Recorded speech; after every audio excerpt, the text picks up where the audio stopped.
Quando comecei o meu caminho no desenvolvimento pessoal, uma das coisas que eu mais ouvia e que mais me falavam e que mais me perguntavam era acerca do já tens autoconhecimento, como é que está o teu autoconhecimento?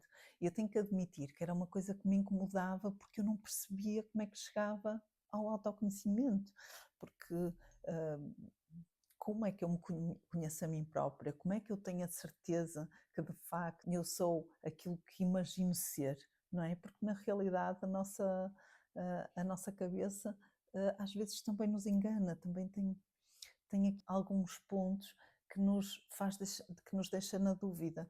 E, principalmente quando nós estamos, e eu passei por isso, antes de eu começar com este processo do desenvolvimento pessoal, ao ponto de me apaixonar por isto e fazer a formação para formar outras pessoas, mas quando eu comecei o meu caminho, eu estava com a autoestima muito em baixo e eu não acreditava em mim e não acreditava na minha capacidade, no poder, na onde é que eu podia chegar. E quando eu estava nesse patamar, perguntava-me, mas tens autoconhecimento? E para mim o autoconhecimento era algo muito difícil de entender. Só mais tarde, e curiosamente até nem foi nas primeiras formações que fiz, foram noutras a posteriori, é que eu comecei a perceber como é que eu ia chegar a este ponto do desenvolvimento pessoal, é que eu comecei a perceber eh, por onde é que eu podia começar. E um dos pontos mais engraçados e mais interessantes de se começar é o temperamento, perceber qual é o temperamento com que nós nascemos.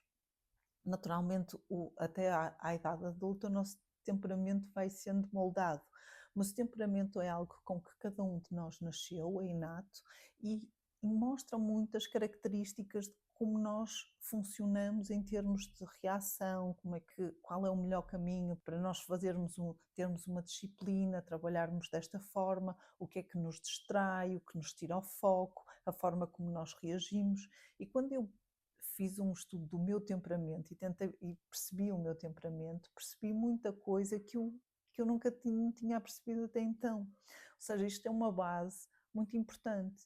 E depois da parte do temperamento, nós temos as questões dos nossos bloqueios.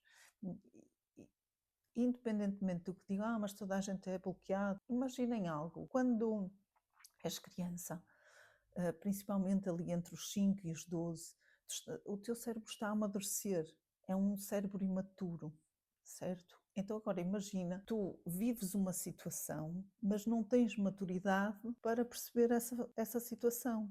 Ou seja, por vezes é o nosso cérebro que interpreta da forma errada, ou interpreta da forma que um adulto não interpretaria e uma pessoa com experiência de vida não interpretaria.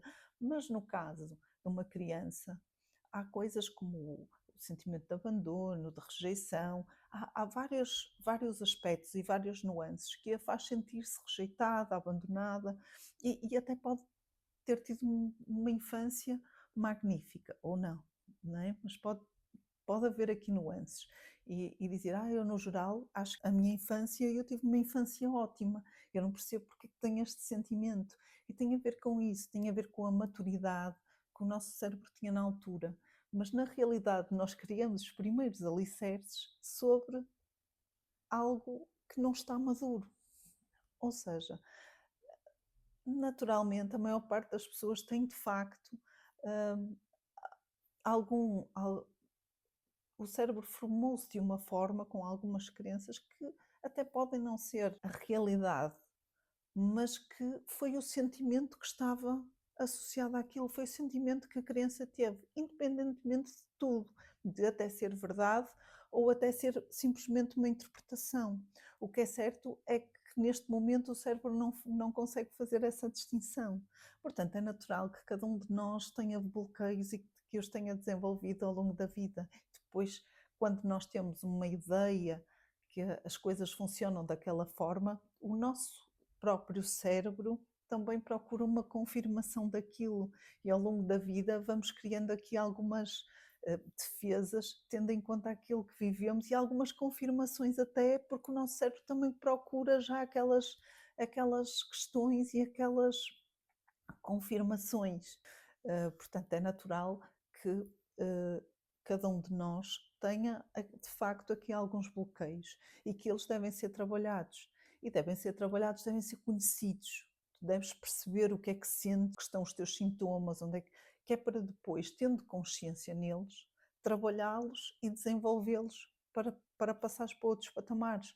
Mas eu começaria no autoconhecimento por estas duas questões, pelos temperamentos e pelos bloqueios. Inclusive, se quiseres saber um bocadinho mais sobre isso, contacta-me que terei todo o gosto em ajudar-te. Até lá.